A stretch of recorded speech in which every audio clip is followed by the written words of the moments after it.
Бүгін болып өткен окуялар, кабарлар жана жаңылыктар менен Күн кабар Ак кеме студиясында Атлет Аманголов. Саламатсыздарбы? 26 декабрь ишемби күнү Москва шаарындагы ноокат коомунун чогулушу, жылдык сыйлоо аземи жана жаңы жылдык кечеси болуп өттү. Кечеде ноокат коомунун 2020 жылда кылган иштери, пандемия учурунда элге көрсөткөн жардамы боюнча маалымат берилип, жылдык кыскача отчеттор берилди. Бүгүнкү салтанатыбыз өзгөчө чыныгы бир атуулдук сезим менен баштап алууну максат кылганбыз. Демек, Кыргыз Республикасынын мамлекеттик гимни жаңы.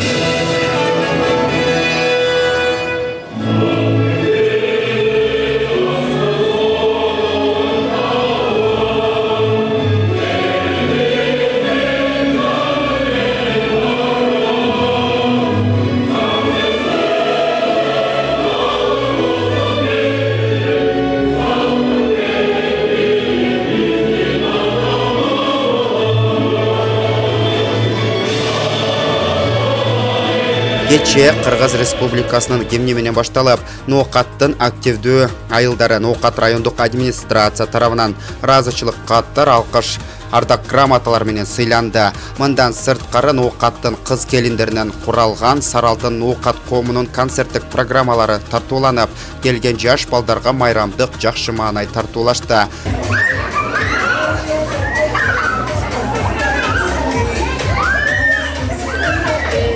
Ноокат коомунун башчысы Толкунбек Акматов 2020 жылдагы жасалган коомдук иштер боюнча Ак кемеге дагы кыскача маалыматтарды берип өттү. Ассаламу алейкум. Бүгүн мына Ноокат коомунун жыл жыйынтыктоочу чогулуш кечеси болуп атат. Биздин Ноокат коомунда уюшкан 2 жыл болду. 67 айыл кирген.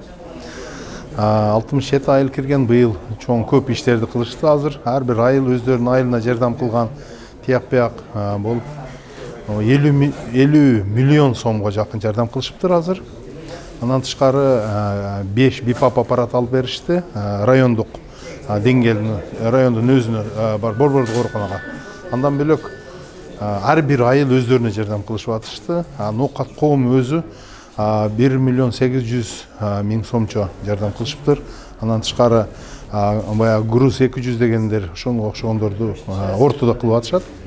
Ошол ынтымак болуп элдер 2 жылдан бери Кудайга шүгүр ноокатыбызда ынтымак бар. Мынтип катташып бири-бирибиз менен талаа жеринде ынтымак жүргөнгө жакшы болуп атат да, бири-бири менен катташып дегендей. Ошол бардыңыздарды кирип келген жаңы жылыңыздар менен Аллах Таалам ушул эмки жылы быйылкыдай кыйынчылыктар кетип, эми мамлекетибизде тынчылык болуп, жаңы шайлоодо жакшы эл каалаган адам келип, шайланып, ушу мамлекетибизден эми жакшы жолго тартып кете турган адам келсе деп тилейбиз. Барыңыздар жаңы жылыңыздар менен. Атлет Аманголов, Москва шаары. Бизге катталыңыздар, жана жаңылыктардан биринчи болуп угуңуздар. Кийинки чыгарылышка чейин саламатта болуңуз.